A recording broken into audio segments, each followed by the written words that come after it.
Demos el espacio a nuestro pastor. Gloria sea al Señor, amén. Amén. Vamos a abrir la palabra de Dios en Apocalipsis, capítulo 1, y vamos a ver los versículos 10, 9, del 10 al 12, vamos a leer,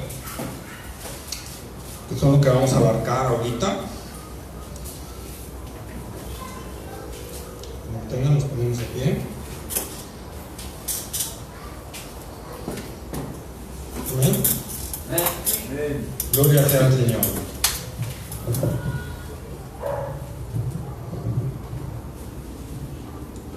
Todos juntos.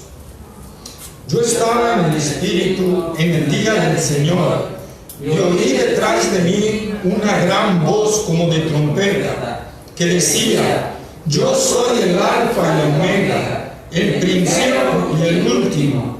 Escribe en el libro lo que ves y envíalo a las 7 iglesias que están en Asia, a Éfeso, a Esmirna, Pérgamo, Tiatira, Sardis, Filadelfia y Laodicea. Y me volví para ver la voz que hablaba conmigo, y vuelto vi 7 candeleros de oro. Amén. Oremos. Bendito Dios y Padre Celestial, Señor, gracias te damos, amantísimo Padre, por permitirnos, Señor, hoy venir a tu casa, Señor. Porque cuando nos reunimos, Señor, esto es tu casa. Cuando tu iglesia se reúne, Señor, tú estás con ellos, habitando, cohabitando con nosotros, Señor, estando en este lugar. Padre, gracias por poder adorarte con estos cantos, Señor. Y ahora te rogamos, Señor, que hables a nuestros corazones, que hables a nuestras vidas, que tu Espíritu Santo prepare nuestro corazón para tu palabra, Señor, y nos dirija a toda verdad y a toda justicia por medio de ella, Señor. Ayúdame a trazar bien esta palabra, Señor, de acuerdo a lo que tú has puesto en mi corazón para esto, Señor. En el nombre glorioso de Cristo Jesús te lo pedimos. Amén. Amén. Pueden sentarse, amados hermanos. Entonces hoy nos toca ver esta parte.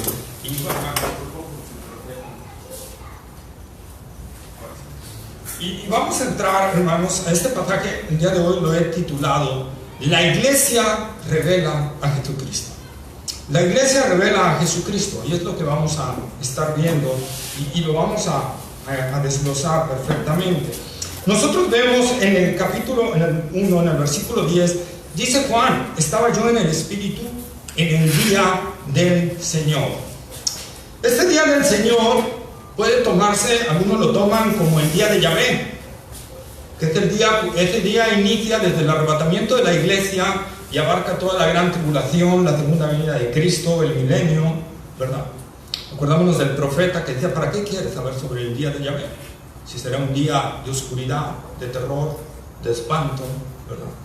Y eso es lo que abarca el día de Yahvé. Pero si nosotros vemos y hacemos un análisis rápido, sin necesidad de tantos comentarios y todo, aunque se consultaron, ¿verdad?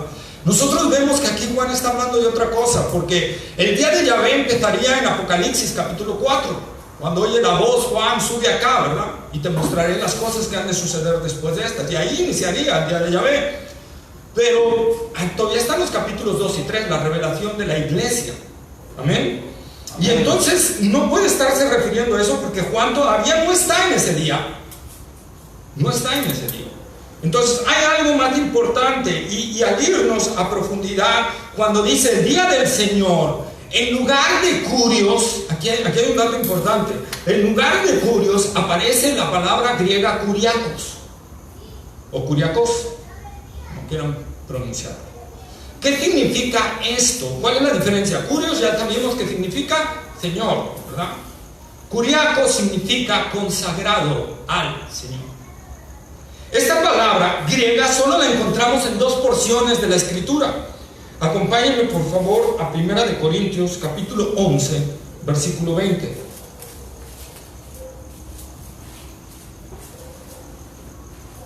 Cuando pues os reunís vosotros, esto no es comer la cena del Señor. ¿Esa es? Amén.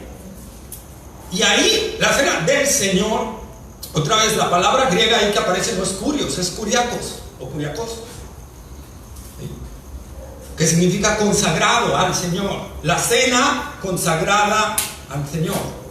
Entonces, si nosotros diéramos aquí una traducción más literal, sería cuando yo estaba en el Espíritu, en el día consagrado al Señor. Entonces, está hablando no del día de Jehová, está hablando de un día dedicado al Señor. Y este día, entonces, amados hermanos, no es otro que el domingo, el primer día de la semana. Y vamos a verlo por qué. ¿Sí? El primer día de la semana. El primer día de la semana, amados hermanos, fue cuando Cristo resucitó de los muertos. Amén. Fue cuando Él resucitó de los muertos. El primer día de la semana fue cuando Jesús se le apareció a los apóstoles. Fue el primer día de la semana, fue cuando se le apareció a María Magdalena. El primer día de la semana fue cuando se le apareció a Tomás, después de 8 días, dice la Escritura, ¿verdad? Después de 8 días se le aparece a Tomás, pero otra vez el primer día de la semana. En los caminantes del camino, válgase la redundancia, perdón, del camino a Emaús, ¿cuándo se les apareció? El primer día de la semana. ¿Sí? El día de Pentecostés, cuando se derramó el Espíritu Santo, fue el primer día de la semana, según los comentaristas, ¿verdad? Fue el domingo. Entonces, el domingo cambió todo, la resurrección de Cristo cambió todo, hermanos. Absolutamente todo. Y vamos a verlo con citas bíblicas, por favor. Vayamos a Hechos, capítulo 20, versículo 7.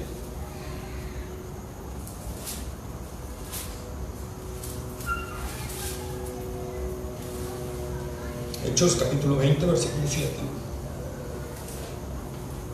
Quien lo tenga primero, lo lee, por favor.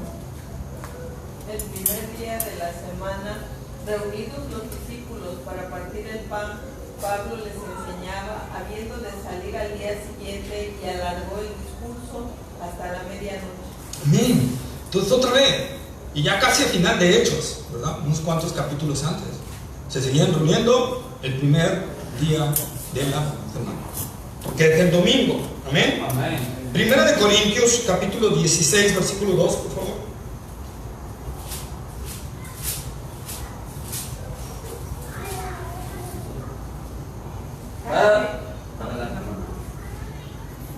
Cada primer día de la semana, cada uno de nosotros ponga aparte algo, según haya prosperado, guardándolo para que cuando yo llegue no se recojan entonces ofrendas.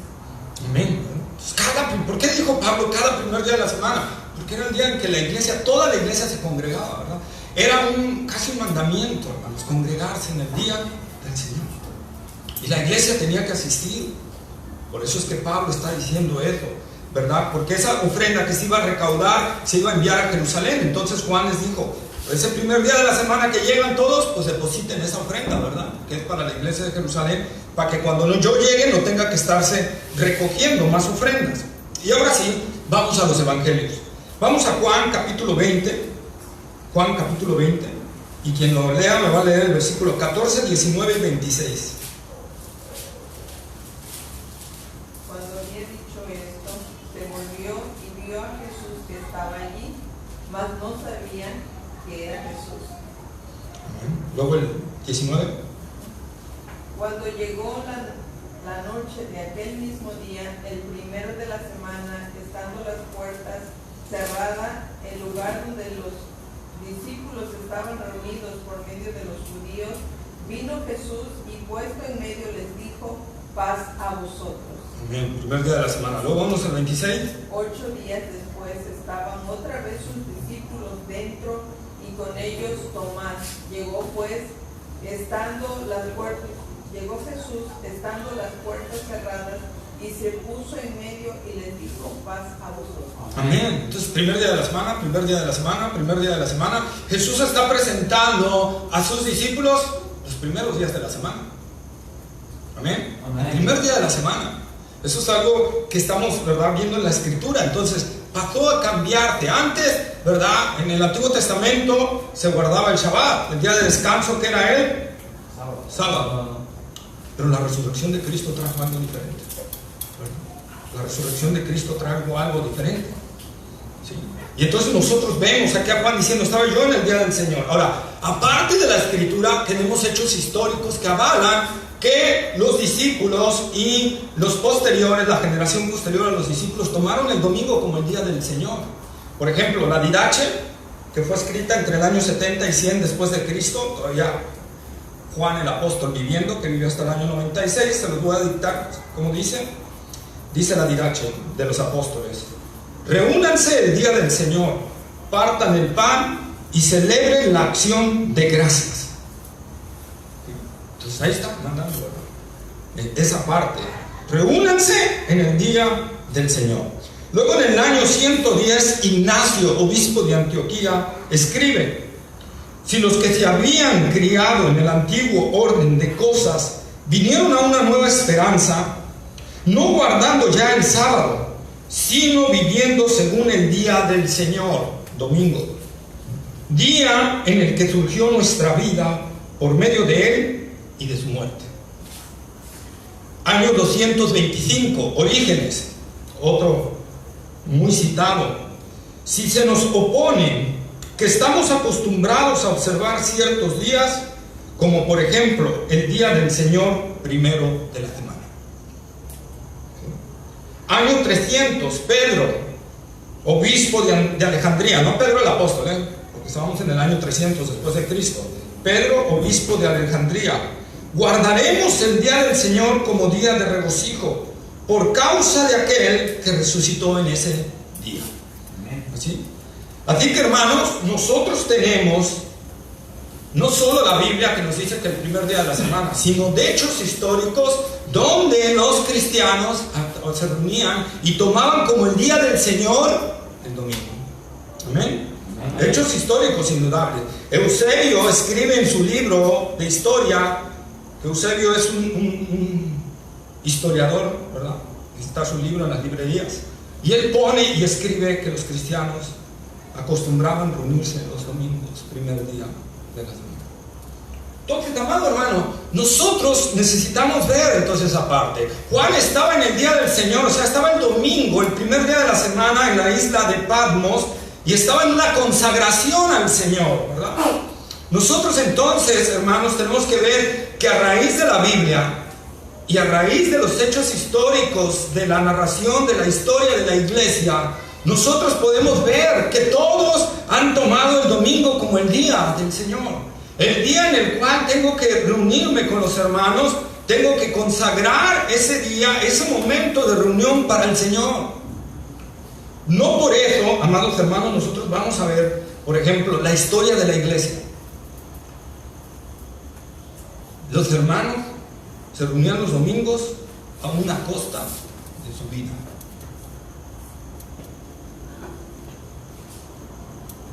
Eran perseguidos, eran odiados, y ellos, aunque le costara su vida, aunque le costara cárcel, aunque le costara lo que le costara, la pérdida de sus bienes, la pérdida de todo, ellos ¿qué hacían?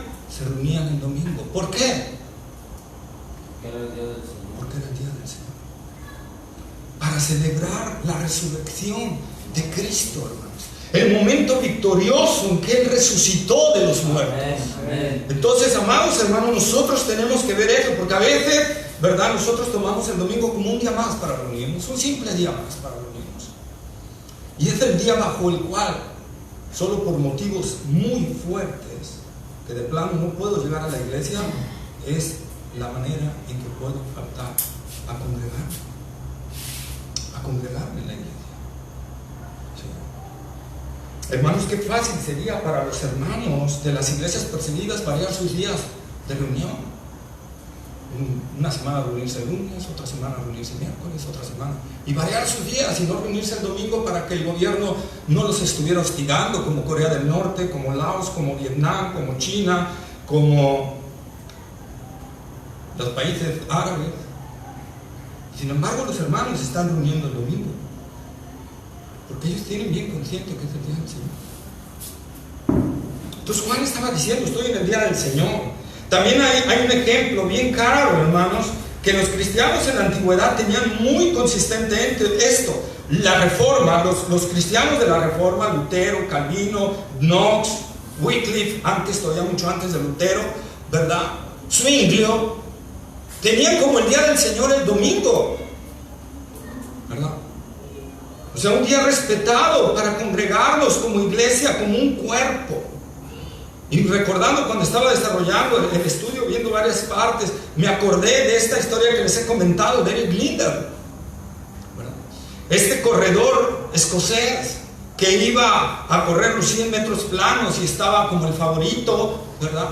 Y se iba a ir a las Olimpiadas, y unos cuantos días antes de irse a las Olimpiadas, de haberse preparado para eso, de haberse disciplinado para eso, ¿verdad? Resulta que ve en las Olimpiadas que la final de 100 metros iba a ser el domingo. Y él dijo, bueno, es un domingo cada 4 años, pero a lo mejor sea el único domingo que falte, porque no hay problema. Dios sabe que voy a correr para él, y por lo tanto voy a faltar. Solo es un domingo, y de ahí no vuelvo a faltar. No, pero Eric Linder tenía bien consciente, porque Eric Linder había sido criado, hermanos, desde niño por padres misioneros que le inculcaron, ¿verdad?, el respeto al día del Señor, que lo hemos perdido completamente. Que lo hemos perdido. Lo tomamos como un día más, como lunes, martes, miércoles. Y los cristianos en la antigüedad no lo han tomado así. Es últimamente, que en estos últimos años, que estamos tomando el domingo como cualquier día de la semana. Como que si puedo faltar a la iglesia, pues falto. No es así. Eric Linder entendió esto y decidió no correr. Sabemos la historia, ¿verdad? Que después, a un día de que fueran las Olimpiadas, vino su entrenador y le dijo, vámonos. Y él le dijo, no, ya sabes que no voy a correr. Y él le dijo, no te preocupes, no vas a correr los 100 metros, vas a correr los 400 metros. Y el domingo no hay final de 400 metros. La historia no es larga, hermanos.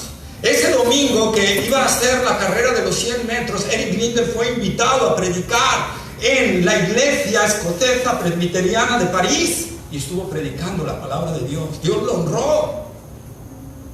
Uno, predicando la palabra en la iglesia. Dos, corrió no solo los 400, corrió los 200 y se llevó medalla de plata, siendo el primer corredor escocés en ganar una medalla. Corrió los 400 metros y ganó la medalla de oro, siendo el primer escocés en ganar una medalla de oro en el 400 metros planos. Dios honró a este hombre. Dios honró. Nosotros entonces vemos aquí a Juan, ¿verdad?, diciendo, estaba yo en el día del Señor. Tenemos que volver a tomar en consideración esto, hermanos.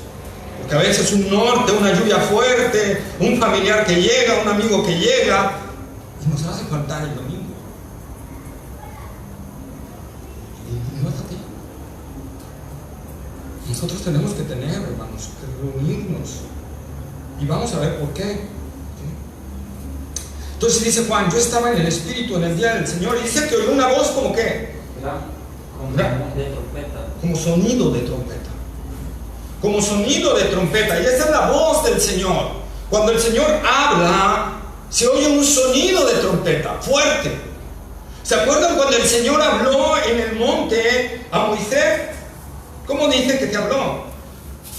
Que sonaban como fuertes trompetas. Lo vamos a ver. Pero por lo mientras vamos a Mateo, capítulo 24, versículo 30. Mateo 24, 30.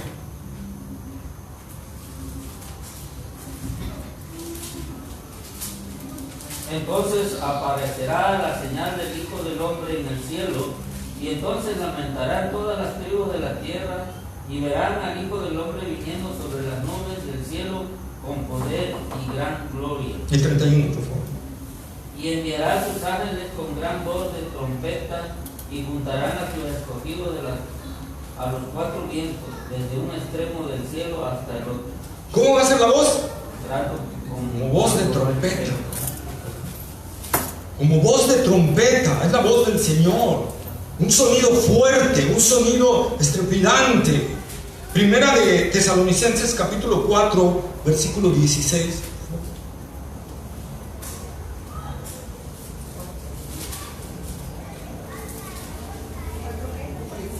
4:16.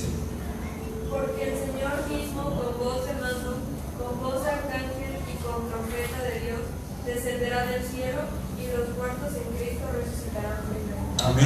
Entonces nosotros vemos aquí, se le presenta a Juan con voz de trompeta. En la segunda venida, que es Mateo 24, 30 y 31, voz de trompeta. En el arrebatamiento, 1 Tesalonicenses 4, voz de trompeta.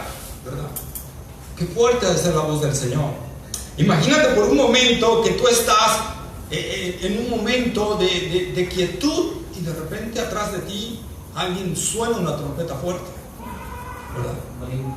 Brinca uno, espanta uno, ¿verdad? Una voz muy fuerte, muy poderosa. Vamos a Hebreos capítulo 12, versículos 18 al 20, por favor.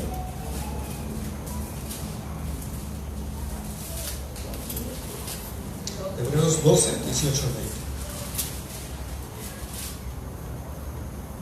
Porque no os habéis acercado al monte que se podía palpar y que ardía en fuego, a la oscuridad, a las tinieblas y a la tempestad, al sonido de la trompeta y a la voz que hablaba, la cual los que la oyeron rogaron que no se les hablase más, porque no podían soportar lo que se ordenaba.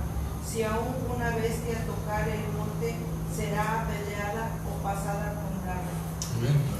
Y dice trompeta, ¿verdad? Entonces Dios hablando en el Antiguo Testamento con su voz de trompeta, voz fuerte, poderosa, ¿verdad? Y ahora en la revelación de su tiempo final, el Señor vuelve a hablar con voz de trompeta. Ya no es esa voz que se oía en los caminos, ya no es esa voz, ¿verdad?, que se oía cuando caminaba por Jerusalén. Ahora es la voz del Todopoderoso, ¿verdad? La voz del Señor, del Rey de Reyes y Señor de Señores. Y dice Juan, entonces, como voz de trompeta, y dice, estaba en el Espíritu. ¿Qué significa esto de estaba en el Espíritu? Algunos, ¿verdad?, dicen que estaba en el Espíritu, que estaba en un éxtasis, como cuando Pedro, cuando bajaron el lienzo, ¿verdad?, que vio los animales inmundos para los judíos, ¿verdad?, y que Dios le dijo, mata y come, Pedro. Algunos opinan que igual el éxtasis que tuvo Pablo cuando fue arrebatado al tercer cielo. Pero aquí, en esta porción, vamos a ver que no, es diferente. Aquí, la palabra de Dios, cuando nos habla en el Espíritu, estamos en el Espíritu, no nos habla en un estado de éxtasis, nos habla de un estado consciente, nos habla de un estado especial en que todo cristiano deberíamos vivir y estar. ¿Sí? Y eso es lo que vamos a ver. Por favor, vayamos a Romanos capítulo 9, versículo 1. Romanos 9, 1. Otro que me busque 14, 17. Romanos 9, 1 y otro que vaya buscando 14, 17. ¿Quién va? Verdad digo en Cristo, no miento, y mi conciencia me da testimonio en el Espíritu Santo. Ahí está, en el Espíritu Santo. Bueno, Pablo no estaba en un éxtasis ahí, ¿verdad? Estaba normal. Y mi conciencia da testimonio en el Espíritu Santo. Amén. 14, 17. Porque el reino de Dios no es comida ni bebida, sino justicia, paz y gozo en el Espíritu Santo. Ahí está, otra vez, en el Espíritu. Amén. Y no significa gozo, paz. O sea, estás en un estado especial. Y ya esto que dice Pablo nos va anunciando más o menos qué es estar en el Espíritu. Amén. Vamos a Gálatas 5, 16, por favor. Y otro que me busque, a ver, lado izquierdo, de la hermana Débora para acá, de la hermana José para acá. Efesios 2, 22. Gálatas 5, 16, mi lado izquierdo. Efesios 2, 22, mi lado derecho. Gálatas 5, 16, ¿ya lo tienen? Efesios 2, 22. ¿Alguien tiene Gálatas 5, 16? Digo, pues, andad en el Espíritu, no satisfagáis los deseos de la carne. Ahí está, ¿verdad? Digo, pues, andad en el Espíritu y no satisfagáis los deseos de la carne. Ahí no está hablando de un éxtasis, está hablando de un estilo de vida. Amén. Efesios 2, 22. Y en quien vosotros también sois la morada de Dios en el Espíritu. Ahí está, ¿verdad? Y 6, 18. También Efesios 6, 18. Orando en todo tiempo con toda oración y súplica en el Espíritu, y velando en ello con toda perseverancia y súplica por todos los santos. Amén. Entonces Pablo ahí está diciendo, toma toda la armadura de Dios, ¿verdad? Y después de tomar toda la armadura de Dios, de vivir con esa armadura, ora con toda oración y súplica en el Espíritu. La persona se embriaga, ¿qué pasa? Pierde control de sí mismo. Pierde control de sí mismo y hace cosas que no quería hacer, ¿verdad? Si es serio, se vuelve mega chistoso y se vuelve, ¿verdad? Si no sabe bailar, te pone a bailar, ¿verdad? Entonces, hace cosas que no podría hacer, ¿sí? Y Pablo está contrastando la embriaguez con la vida en llenura del Espíritu. ¿Qué quiere decir esto? Que el Espíritu controle tu vida. Como Pablo dice en Gálatas también, cuando termina de hablar del fruto del Espíritu y de la obra de la carne, dice que la carne y el Espíritu se oponen entre sí. ¿Para qué? Para que no hagáis lo que quisierais. Una vida llena del Espíritu, hermanos, una vida en el Espíritu, es una vida donde el Espíritu Santo ha tomado el control de nuestra vida, de nuestra carne, y se empiezan a manifestar los frutos del Espíritu, que es amor, gozo, paz, paciencia, benignidad, bondad, fe, mansedumbre, templanza, o otros lo traducen como dominio propio. Amén. Entonces, esta es la vida en el Espíritu. Es una vida donde el fruto del Espíritu está abundando en tu vida, ¿sí? Si nosotros, teniendo la oportunidad, pudiéramos leer los versículos anteriores de Efesios 5, donde habla que ya no tenemos que mentirnos los unos a los otros, que ya debemos dejar de hurtar, ya debemos de dejar la vida pasada, que ya debemos de vivir de una manera diferente. Y el punto intermedio es esta frase que dice Pablo: sean llenos del Espíritu Santo. Posterior a este versículo, ¿verdad? Pablo habla de que el hombre tiene que amar a su mujer como Cristo ama a la iglesia, y la mujer se tiene que sujetar a su marido. ¿Cómo se puede hacer esto? Con la vida llena del Espíritu. Amén. Donde el Espíritu está tomando control de tu vida. Y es lo que estaba diciendo Juan. Estaba en el domingo, en el día del Señor, en un estado espiritual donde él sentía el amor, el gozo, la presencia del Señor. Él sentía esa vida espiritual del Señor, ¿verdad? Él estaba en una devoción con el Señor, no importando su situación. Y es lo que te lleva al Espíritu. Imagínense, estaba en una isla desterrado, como les dije, en la isla de Patmos, donde tú tienes que buscar tu propio alimento, donde sabes que vas a morir en cualquier momento. Si algún volcán hace erupción o algo, era sentencia de muerte, donde algún animal te podía picar, donde te podías morir de hambre o de sed si no encontrabas el alimento o el agua suficiente, ¿verdad? Y entonces vemos que estaba en un aprieto grande, aparentemente, pero Juan estaba tranquilo con el Señor, confiado en el Señor, estaba en el Espíritu. Y es cuando podemos pasar las pruebas, las luchas, las tribulaciones, cuando estamos en el Espíritu, cuando dejamos de ser llenos del Espíritu, o sea, que el Espíritu tome control de nuestra vida, ¿verdad? Tome control de nuestras acciones. ¿Y eso cómo se hace? A través de los medios de gracia. Que tengamos una vida de comunión con el Señor, de meditación de la palabra, ¿verdad? Y confiando plenamente en el Señor, reuniéndonos los domingos, mínimo los domingos, porque eso hace una vida de comunión con el Señor, tomando la Santa Cena cuando hay. ¿Sí? Estos son los medios de gracia que nos llevan a una vida espiritual, compartiendo la palabra del Señor a otros. ¿A poco cuando compartes la palabra del Señor no sientes un gozo? Amén. Después de que compartimos, yo cuando vamos a compartir regreso con un gozo, siento un gozo, no sé, no puedo describir, y esa es la vida del Espíritu. Eso es estar en el Espíritu. El Espíritu toma control de tu vida. Amén. Amén. No es un estado de éxtasis, no es un estado de eso, es un estado de obediencia a la palabra del Señor, por la vida del Espíritu Santo en nosotros. Él nos va llevando por su gracia, ¿verdad?, a vivir esa vida cristiana. Amén. Gálatas 5:17, por favor.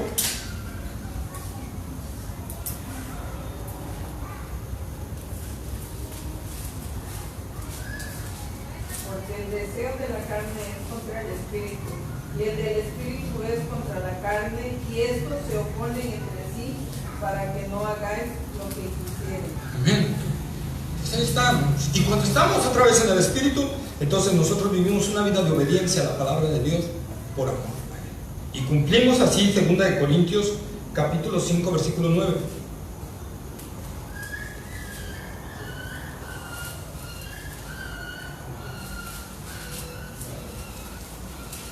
Segunda de Corintios capítulo 5 versículo 9. Por tanto, procuramos también, o ausentes o presentes, serle agradables. Amén. Por tanto, procuramos, o ausentes o presentes, serle agradables. O sea, vivir una vida de ser agradable al Señor, esté o no esté presente, esté o no esté en la iglesia, esté o no esté un hermano a mi lado, porque muchas veces nos portamos bien estando algún hermano al lado, ¿no? Pero cuando los hermanos se van, sale el mutante que llevamos dentro. Entonces, no, hermanos, es la vida llena del Espíritu. Es esta vida que me lleva a obedecer al Señor, pero a través del amor de Dios, porque dice la palabra de Dios en Romanos 5:5 que el amor de Dios ha sido derramado en nuestros corazones cuando creímos por el Espíritu que mora en nosotros. Entonces ya tenemos todo eso. Ahora solo tengo que vivir esa vida, ¿verdad?, para poder estar así. Y cuando entonces yo estoy viviendo en el Espíritu, Dios va a hablar a mi corazón su palabra y voy a vivir la palabra sin necesidad de, como les decía ayer en el gatito, ¿verdad?, cuando hablábamos de los tropiezos. Si yo estoy viviendo una vida de comunión con el Señor y estoy viviendo una vida de meditación de la palabra, Dios va a ir llevándonos en el Espíritu a no cometer ese tipo de cuestiones, a no cometer ese tipo de cuestiones, de ser tropiezo para otros. Amén. Amén. Entonces, amados hermanos, eso es lo que Juan está diciendo. Y ahora vamos a ver los versículos siguientes de Apocalipsis 1:11. Y dice la palabra del Señor: Juan oyó la voz de trompeta que decía: escribe en un libro lo que ves y envíalo a las 7 iglesias, a Éfeso, a Esmirna, Pérgamo, Tiatira, Sardis, Filadelfia y Laodicea. Y me volví para ver de quién era la voz que hablaba conmigo. Y al volverme vi 7 candelabros de oro. Y en medio de los 7 candelabros vi a uno semejante al Hijo del Hombre. Hasta ahí lo vamos a dejar, ¿verdad? Cuando Juan se vuelve, que estaba en el Espíritu, estaba en una vida donde se manifestaba el fruto del Espíritu, en el día del Señor, meditando en el Señor. Recibe esta visión del Señor, ¿verdad? Y la recibe porque es apóstol. Acuérdense que lo que vimos en Hebreos. La recibe porque es apóstol, ¿verdad? Y recibe esta visión del Señor. Y oye la voz. Y se voltea y ve al Señor. ¿Vio al Señor? No. Primero vio. ¿Qué vio primero Juan al voltearse? Los 7 candelabros de oro. Por favor, lean el último versículo del capítulo 1 de Apocalipsis. El misterio de los 7 estrellas que has visto en mi diestra y de los 7 candeleros de oro. Las 7 estrellas son los ángeles de las 7 iglesias y los 7 candeleros que has visto son las 7 iglesias. Entonces Juan, cuando voltea a ver los 7 candeleros de oro o candelabros de oro, ¿y qué son los candelabros? Dice las 7 iglesias. Y el 7 significa plenitud, o sea, todas las iglesias, la iglesia en términos generales. Juan, cuando oye la voz del Señor y voltea, ve a la iglesia. En otras palabras, ve a la iglesia. Y es por eso que he titulado a esta enseñanza, hermanos, la iglesia revela a Jesucristo. Juan primero, al oír la voz del Señor y voltear, ve a la iglesia de Cristo. La iglesia de Cristo, hermanos, y a través de la iglesia de Cristo, el Señor se revela a nuestras vidas por medio de su palabra, por medio de la comunión de los hermanos. Y vamos a ver por qué. La iglesia de Cristo es la amada del Señor. Amén. Es la novia de Él. Ahí se cumple, como en el Antiguo Testamento, cuando Dios dijo, ¿verdad?, que quien se mete con su pueblo es como si le tocara a la niña de sus ojos. Lo mismo sucede con la iglesia. La iglesia es su novia, su prometida. Es una figura que el Señor está usando, ¿verdad? Y aquí Juan precisamente lo que nos está volteando a ver, hermanos, es que cuando nosotros, la voz del Señor nos atrajo a Él y nosotros queríamos conocer de Él, cuando nos hablaron del Evangelio y queríamos conocer de Él, no fuimos y Señor, revélate a mi vida y Señor, muéstrate, Señor, quiero verte. No, tuvimos que asistir a una iglesia para que ahí nos enseñaran al Señor Jesucristo, para que ahí nos mostraran a Cristo Jesús. La iglesia, el Señor la ha puesto aquí en la tierra, hermanos, para revelarlo a Él. La iglesia tiene el propósito de revelar al cristiano mismo y al que está en el mundo a Cristo Jesús, a través de la predicación del Evangelio y a través de nuestro testimonio. Como me dice más adelante Apocalipsis, y ellos le han vencido por medio de la sangre del Cordero y del testimonio de la palabra de ellos, y que menospreciaron sus vidas hasta la muerte. Entonces la iglesia tiene ese propósito, hermanos, revelar a Cristo. ¿Por qué nos reunimos? ¿Nada más para cantar unas alabanzas? No, nos reunimos para adorar al Señor y nos reunimos porque queremos conocer más a nuestro Dios. Queremos que Él nos hable a través de su palabra. Amén. Vienes a la iglesia porque quieres ser enseñado y quieres conocer más al Señor. Para eso tú tienes que venir a la iglesia y tienes que amar a la iglesia de Cristo. Amén. Identificarte con ella, ser uno con ella. Es imposible, hermanos, que tú vayas conociendo más de Cristo si tú no vas amando más a la iglesia de Cristo. No vas a conocer más de Cristo. Por eso no hay cristianismo solitario. Siempre el cristianismo es comunidad. Siempre. Y es ahí donde Cristo se revela. Donde estén, aunque es en disciplina, ¿verdad? Pero dice, donde estén 2 o 3 congregados en mi nombre, ahí yo voy a estar en medio de ustedes. Yo estaré con vosotros. No dice con cada uno de ustedes, dice con vosotros, todos los días, hasta el fin del mundo. Cuando la iglesia se reúne, el Señor está con nosotros.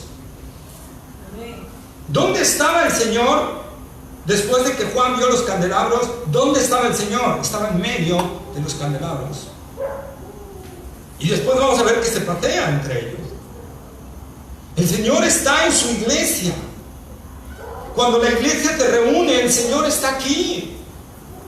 El Señor está entre nosotros, hermanos. Amén. Y eso es lo que nosotros tenemos que ver. Cuando yo amo a la iglesia de Cristo, es porque el amor de Cristo me ha invadido realmente a mí. Porque Cristo ama a su iglesia. Y la ama profundamente, tan profundamente que murió por ella. Amén. Por lo tanto, todo cristiano que no ame a la iglesia y que no quiera estar reunido en la iglesia y que no le interese y le sea indiferente asistir a la iglesia, no está amando a Cristo. No está amando a Cristo. Y no va a recibir más revelación de Cristo Jesús, porque para eso estamos en la iglesia. Para eso. Porque somos tan adicional de que somos la novia de Cristo. Dice la palabra de Dios que somos el cuerpo de Cristo. ¿Sí? Y tú no puedes amar la cabeza de alguien sin amar el cuerpo. ¿No? ¿A poco tú alguna vez le has dicho a tu esposa o tú le has dicho a tu esposo, esposa, solo me gusta tu cara, tu cuerpo la verdad no me interesa? ¿Sería ofensivo o no? Que te dijeran así, me gusta nomás tu cara, tu cuerpo no, pero te amo. Ay, gracias. Gracias por la flor de cempasúchil. ¿Verdad? ¿Por qué? Porque es la iglesia de Cristo y ella nos va a revelar a Cristo mismo, hermanos. Nosotros vamos a ver en la escritura, vayamos a 2 Corintios, capítulo 11, versículos 2 y 3.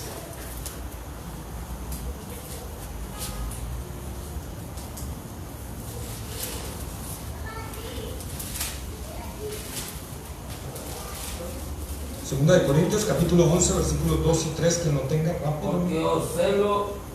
Porque os celo con celo de Dios, pues os he desposado con un solo esposo, para que presentáis como una virgen pura a Cristo. Pero temo que, como la serpiente con su astucia engañó a Eva, vuestros sentidos sean de alguna manera extraviados de la sincera fidelidad a Cristo. Amén. Y ahí está, y vean lo que dice Pablo. Yo quiero presentarlos como una virgen pura a Cristo. Y os celo con celo de Dios.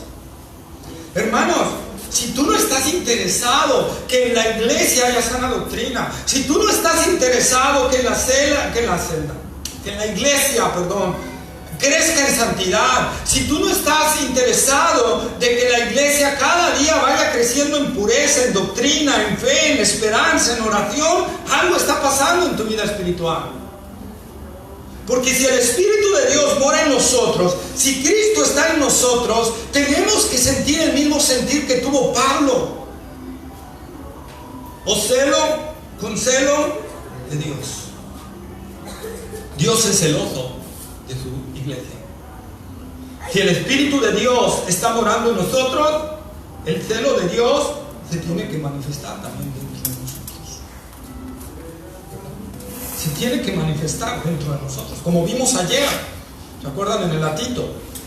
Que Pablo le dijo a los falsos maestros, ¿cómo les dijo? Perros. Y perros era una palabra muy ofensiva para los judíos. Pero Pablo era tanto el celo de Dios que sentía, ¿verdad?, por la iglesia de Cristo, por ver estos hombres que estaban predicando un evangelio adulterado, un evangelio que daña a la iglesia de Jesucristo, y quien no sienta ese celo de Dios al oír una falsa doctrina, al oír que están dañando al cuerpo de Cristo, al oír que están dañando a la novia de Cristo, decía el doctor Paul Washer, y me identifico con esto, ¿verdad? Si tú eres mi amigo y vas acompañando a mi esposa y de repente llega alguien y la empieza a golpear, y después llego yo y ese alguien se fue, ¿verdad? Y te veo a ti enterito y veo a mi esposa toda golpeada, y ¿qué pasó? Es que vino uno y la golpeó, ¿y por qué no la defendiste? Ay, no, es que pues yo, ¿por qué me iba a meter? ¿Sabes qué? Te lo voy a destruir, ¿verdad? Y me le iría a los golpes, porque es mi esposa. Entendamos, hermanos, hay un celo de Dios. Es como cuando vas pasando por la calle y de repente alguien ofende a tu esposa y le dice algo horrible, y tú no vas a decir, qué bueno, se lo merece de ti. No, ¿verdad? Te vas a enojar y te vas a molestar. Y te vas a molestar fuerte. Hay un celo, hermanos, que es bueno, hay un celo que es malo. El celo de Dios es bueno. El celo que produce cuestiones, ¿verdad?, malas, como el celo de celar a una persona que ni te mueva, ni hagas esto, ni hagas aquello, ni mires aquel, y ponte una burka, y eso no, ¿verdad? Eso es un celo diabólico, dice la Escritura. Pero el celo de Dios tiene que existir en el cristiano. Y Pablo lo que decía, yo celo a la iglesia con celo de Dios, ¿verdad? Con celo de Dios, porque quiero entregarla como una virgen pura a Cristo. Vamos a Efesios capítulo 5, versículos 28, 29 y 32. Efesios capítulo 5, versículos 28, 29 y 32. Así también los maridos deben amar a sus mujeres como a sus mismos cuerpos. El que ama a su mujer, a sí mismo se ama, porque nadie aborreció jamás a su propia carne, sino que la sustenta y la cuida, como también Cristo la iglesia. ¿De ahí? ¿Y de ahí 32? Grande es este misterio, mas yo digo esto respecto de Cristo y de la iglesia. Entonces nosotros vemos, hermanos, la figura matrimonial es figura de lo que Cristo con su iglesia. Y nosotros lo que debemos de buscar es que la iglesia, hermanos, crezca en santidad, crezca en madurez, crezca en amor, crezca en gozo, crezca en paz. Porque es una obra de todos, principalmente mía como pastor, ¿verdad? Pero es una obra de todos, que crezcamos en todo esto, que crezcamos, que cuando identifiquemos una falsa doctrina, algo te debe decir como que, ¿se acuerdan los que fueron al Congreso? ¿Quién era el que decía? No me acuerdo si Héctor Salcido o Matujol, no me acuerdo, o Elizondo, sí, eran los tres que predicaban, ¿verdad? Uno de los tres, pero él dijo algo, que cuando los músicos están tocando, ¿verdad? Y de repente un músico toca una nota diferente, la gente no lo nota, pero los músicos como que se destantean, ¿verdad? ¿Por qué? Porque ellos tienen el oído, dicen, afinado para eso. Entonces detectan cualquier falso, hasta voltean a ver al otro y le tiran una miradita así de como que lo vuelves a hacer y vas a ver, ¿verdad? Sí. Héctor Salcedo. Lo mismo debe de suceder en nosotros cuando nuestros oídos están afinados en la palabra de Dios y alguien predica algo que no es. Y entonces inmediatamente vamos a decir, ¿qué pasó? Algo está mal. Algo está mal. Algo no suena bien. Algo te va a decir, algo no suena bien en esto. Eso es cuando, hermanos, está el Espíritu de Dios en nosotros y nos advierte de esto y nos dice, pero ¿cómo ejercitamos esto? Utilizando otra vez los medios de gracia. ¿Amén? Y eso es cuidar a la iglesia de Cristo. Eso es cuidar a la iglesia de Cristo. Es más, hermano, tú tienes el deber y la obligación que si ves que algo yo no estoy predicando bien, al final, acércate y dime, pastor, creo que esto que usted predicó no es correcto. Y lo vemos, pero es tu obligación, como parte de esta iglesia, como parte del crecer en nosotros y de madurar espiritualmente, porque queremos que esta iglesia crezca en santidad, en gozo del Señor, en el fruto del Espíritu. Eso es lo que debemos de buscar todos, porque todos amamos a la iglesia. Amén. Independientemente que nos podemos amar individualmente, el amor más grande que debemos de sentir es iglesia, porque nos tenemos que ver como uno solo. Como uno solo. Por eso dice Pablo, cuando uno se duele, todos se duelen. A eso debemos de llegar. Cuando uno se goza, todos se gozan. ¿Verdad? No voy a decir el nombre, pero ustedes lo saben. No voy a decir el nombre, pero por ejemplo, nos gozamos cuando un hermano puede comprarse algo. Yo me gocé, hace poco que un hermano se compró algo, me gocé. Y nos debemos de gozar todo. Y si un hermano tiene una bendición, hay que gozarnos todo. Y si un hermano está sufriendo, hay que dolernos todo. Amén. Y si un hermano está en necesidad, todos tenemos que actuar, porque somos el cuerpo. Y eso es a lo que debemos de llegar como iglesia en el Señor. El voltear, el estar atento a la iglesia, hermanos. Cuando, por ejemplo, hay aseo en la iglesia y nos toca aseo en la iglesia, ¿cómo lo hago? Porque a veces en eso también se muestra nuestro amor al Señor. Con gozo, con alegría, tratándolo de hacer como si el Señor estuviera aquí y te estuviera viendo. Eso es amar a la iglesia, pero no solo porque el Señor esté aquí, sino porque es la iglesia, es la novia de Cristo. Como dijo Juan el Bautista, ¿verdad? Estoy oyendo al amigo. Yo solo soy el amigo de la novia y el amigo del novio. Y mi oído se goza de oír. Y este es mi gozo. Este es mi gozo. Entonces, ese debe ser el gozo de todo cristiano. Si tú no amas a la iglesia, y ahí va algo, y no es una herejía, si tú no amas a la iglesia como amas a Cristo Jesús, algo está mal. Lo leo. ¿Sí? El que tiene la esposa es el esposo, mas el amigo del esposo que está a su lado y le oye se goza grandemente de la voz del esposo. Así pues, este es mi gozo, está cumplido. Está.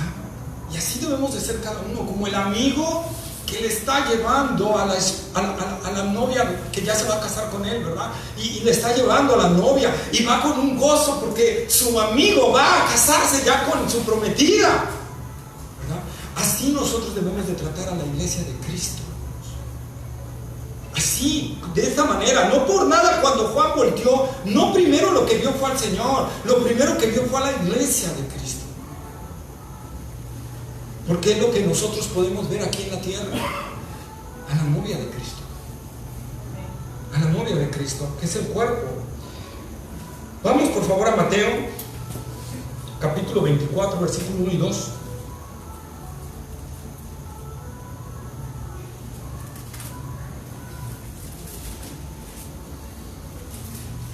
¿24?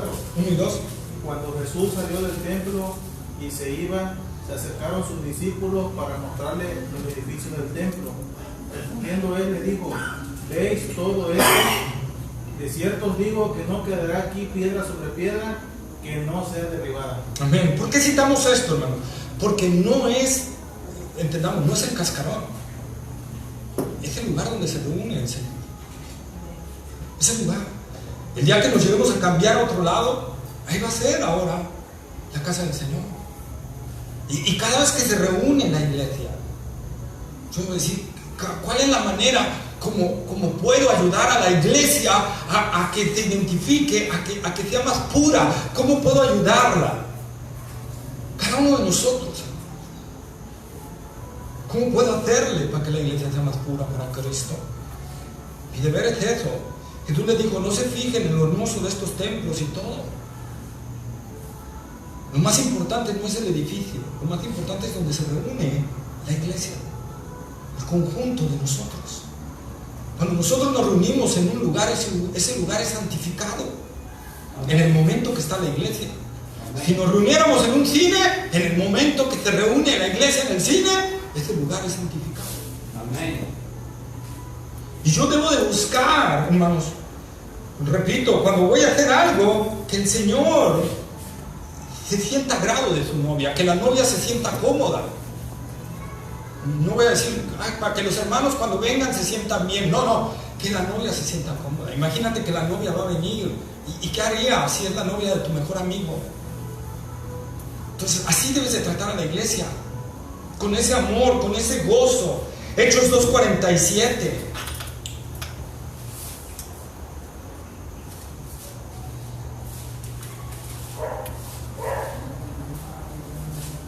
Alabando a Dios y teniendo favor por todo el pueblo, y el Señor añadía cada día a la iglesia los que habían de ser salvos. Y el Señor añadía cada día a la iglesia los que habían de ser salvos. Cuando nos identificamos bien como la iglesia, y cuando lo que queremos es que la iglesia crezca en santidad, en madurez, en pureza, ¿verdad? Nosotros, hermanos, Dios se va a gloriar en eso y va a empezar a hacer maravillas entre nosotros, en el sentido de que va a llegar gente atraída por el mismo Señor a formar parte de su novia, a formar parte de su iglesia, porque el Señor ama a su iglesia y la ama profundamente, tanto que dice la palabra que se sacrificó por ella, murió en la cruz por ella, por la iglesia. Vamos por favor a Hebreos capítulo 10, versículo 23 al 25. Hebreos capítulo 10, versículo 23 al 25.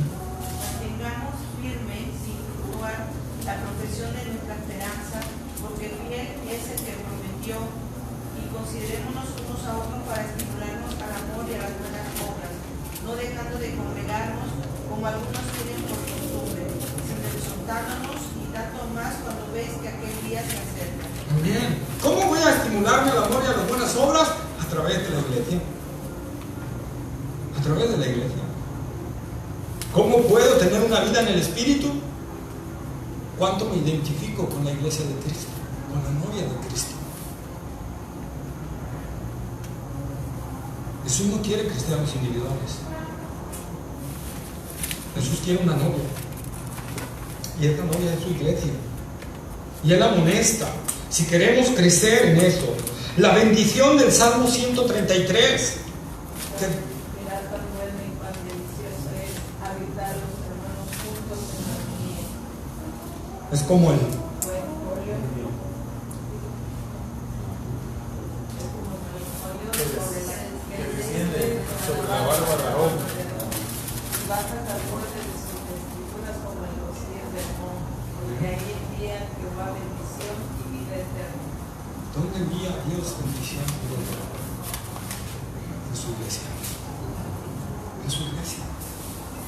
En la manera que yo ame a la iglesia, me identifique con la iglesia, quiera trabajar, me comprometa con ella, esté sirviéndole a la novia de Cristo, voy a crecer en madurez cristiana. Voy a conocer más a Cristo. Voy a vivir más a Cristo. Porque si algo a Cristo le agrada es que trate bien a su novia, a su prometida, a su iglesia, ¿verdad? Tanto, hermanos, es la iglesia que dice la palabra de Dios que tenemos que dar cuentas a la iglesia. Hechos 14:27 y otro que busque 15:4. El lado izquierdo 14:27, el lado derecho 15:4.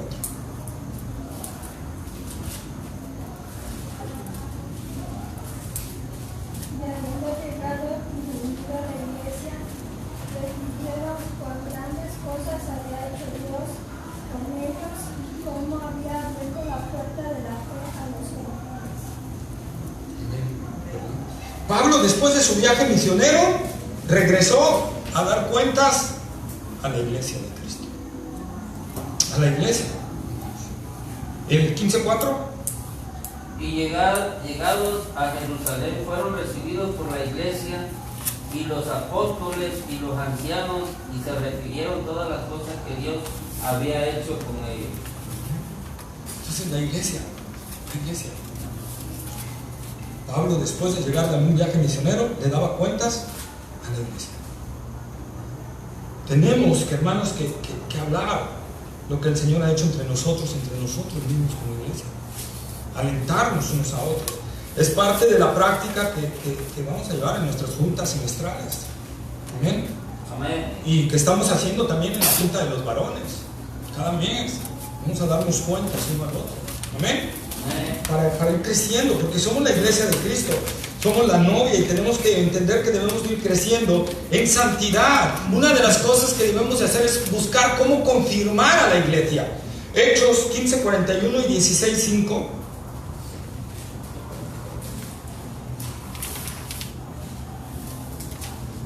Pasó por Siria y Cilicia, confirmando a las iglesias. Pasó por Siria y Cilicia confirmando a las iglesias. Y el versículo 16, capítulo 16:5. Así que las iglesias eran confirmadas en la fe y aumentaban en número cada día. Ahí está, ¿verdad? Entonces tenemos que buscar confirmar a la iglesia. No necesitas un ministerio para confirmar a la iglesia. Necesitamos tener comunión unos con otros y ayudarnos y motivarnos, ¿verdad? Y hablarnos la palabra unos a otros para confirmar a la iglesia de Cristo. Somos la novia de Cristo. Ahora vamos, por favor, rápidamente a Hechos 18:22. Y habiendo arribado a Cesarea, subió para saludar a la iglesia y luego descendió a Antioquía. Amén. Vemos a Pablo que llegaba a un lugar que era primero lo que buscaba Pablo: la iglesia. Ahí se nota el amor que tenemos a la iglesia, a la novia de Cristo. Muchas veces viajamos a un lugar y lo que menos buscamos es la iglesia de Cristo. Es que ando de vacaciones.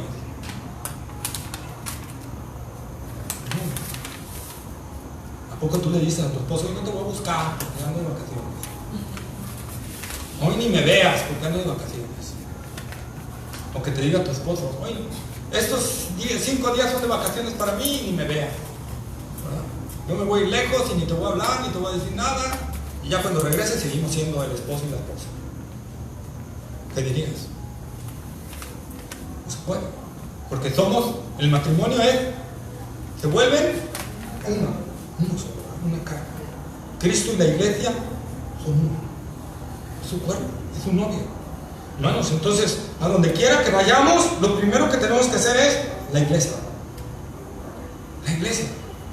Si me tengo que mover por alguna necesidad grande de residencia, ¿qué es lo que tengo que buscar? La iglesia de Cristo. La verdadera, no la falsa. La iglesia de Cristo. Porque esa es nuestra primera necesidad. Y es lo que Pablo hacía. 1 Corintios 14:12.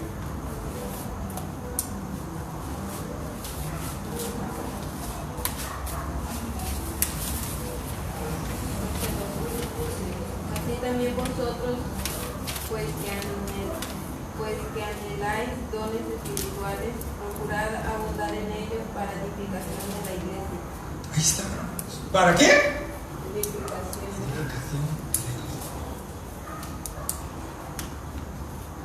Todo lo que Dios nos dé es para edificar a su iglesia. No edificar a unos cuantos hermanos, edificar a la iglesia. Ya quitémonos el concepto individual. Tenemos que meternos al concepto unidad. Somos una iglesia en Cristo Jesús. Y ahora debo buscar confirmar a la iglesia. ¿Cómo? Con los talentos que Dios me ha dado. ¿Qué talentos me ha dado Dios? ¿Qué puedo poner para que la iglesia de Cristo sea edificada? ¿Qué Dios me ha dado? Si Dios te ha dado talentos, si te ha dado dones y no los estás ocupando para la edificación del cuerpo de Cristo, no estás amando a la iglesia de Cristo. No estás amando a la iglesia de Cristo. Tenemos que poner nuestros talentos y los dones que Dios nos ha dado, porque Él nos ha dado y nos va a pedir cuentas de ello. ¿En base a qué? A cómo edificamos a la iglesia de Cristo. Esto es una verdad y una realidad, hermano. Rápidamente, 2 Corintios 11:28, porque ya no sé ni cuánto tiempo ya. Una hora, vamos a cerrar ya con esto. 2 Corintios 11:28. Y además de otras cosas, lo que sobre mí se agolpa cada día, la preocupación por todas las iglesias. Ahí estamos.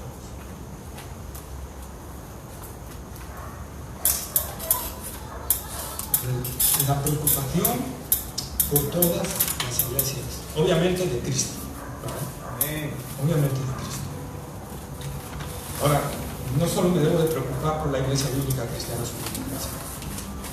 me debo preocupar por las iglesias hermanas. La iglesia bíblica es Jesús. Me debo de preocupar por las otras iglesias hermanas, a nosotros, orar por ellas, ¿verdad? Ver cómo podemos ayudarlas también, ver podemos fortalecerlas, cómo edificarlas. Hermanos, eso significa que el amor de Dios está creciendo en nosotros. Cuando nosotros no solo ya nos preocupamos por nosotros mismos como iglesia, sino nos preocupamos por la iglesia de Cristo, ahora en un sentido más global todavía, ¿verdad? Es que estamos creciendo en ese amor. Amén. Amén. Y algo muy importante, y finalizamos ya con eso, es cuando Pablo dice: yo fui perseguidor de la iglesia, yo soy el más grande de todos los pecadores. ¿Cuánto era el amor de Pablo por la iglesia, que todavía seguía viendo su pasado, todo el daño que le hizo, y se sentía miserable? Hermanos, necesitamos entender este concepto que la palabra de Dios nos está hablando, y quise dedicarle especial tiempo porque es algo muy especial que el Señor puso en mi corazón. Tenemos que empezar a amar a la iglesia de Cristo, edificarnos, poner nuestros talentos a la orden del Señor, poner nuestros dones que el Señor nos ha dado al servicio del Señor y darle la gloria a Él. Y así todos, hermanos, luchando por entregarle a Cristo una iglesia sin mancha, sin arruga, pura, hermosa, gloriosa. Tenemos que hacer que la iglesia bíblica cristiana Sublime Gracia sea una iglesia maravillosa para el Señor. Amén. Maravillosa para Él, no para el pastor, para Él. Y de ahí tenemos que luchar para que otras iglesias alcancen lo mismo, y tenemos que compartir, pero primero tenemos que vivirlo nosotros. Amén. Amén. Inclinemos nuestra cabeza. Y si no hemos estado viéndonos aquí, es momento de pedirle al Señor que nos ayude a vernos así. Es momento de pedirle al Señor que nos ayude a vernos como Él nos ve, que nos ayude a vernos como la novia de Cristo, como aquella a la cual le tenemos que entregar al amigo, y debemos de entregársela de la mejor manera. ¿Cómo te gustaría que te entregara a ti un amigo, una esposa, su hermana, por ejemplo? Así toda mal vestida, sin peinarte, sin nada.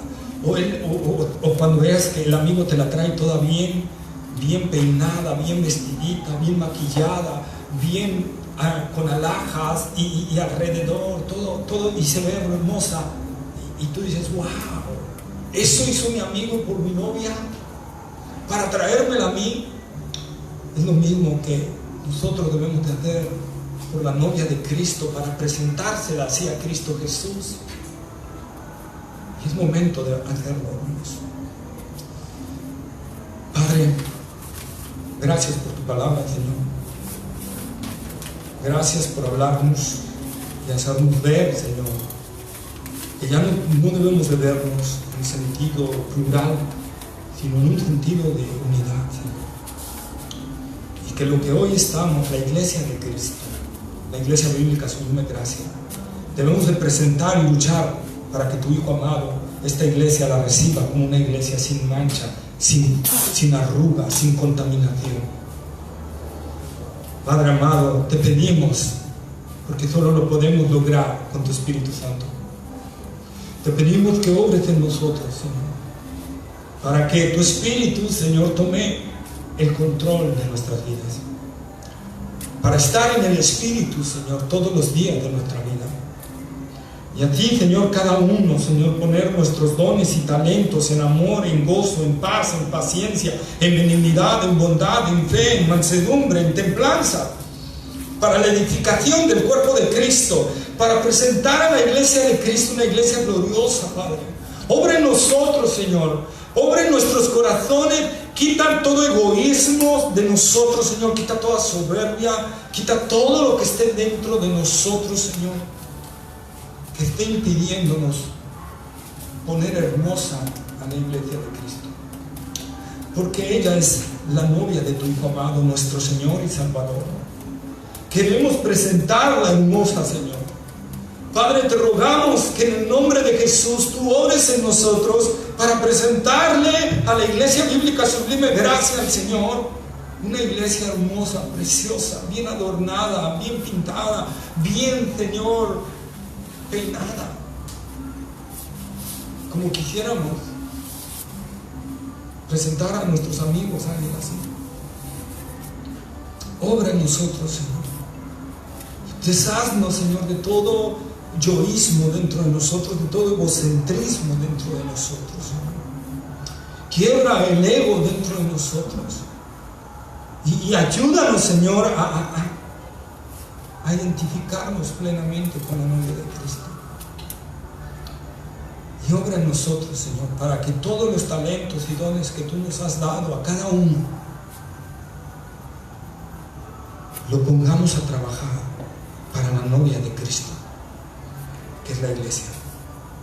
Padre, te rogamos que tu palabra, Señor, transforme nuestras vidas y nuestra cosmovisión de la iglesia, y que tú nos permitas no solo, Señor, lograr presentar a la iglesia bíblica Sublime Gracia hermosa delante de Cristo, sino que ahora podamos avanzar hacia otras, Señor, y poder ayudarlas a lo mismo, Señor, a que puedan ver a la novia de Cristo y adornarla hermosa, y seguimos adornando cada parte de la novia de Cristo.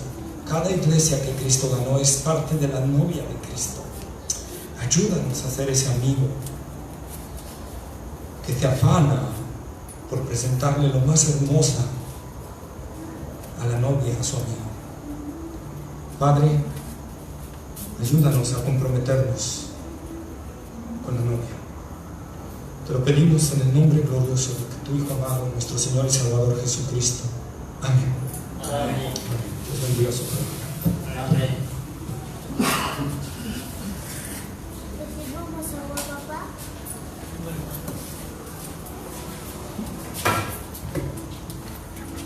Pues qué bendición, hermanos.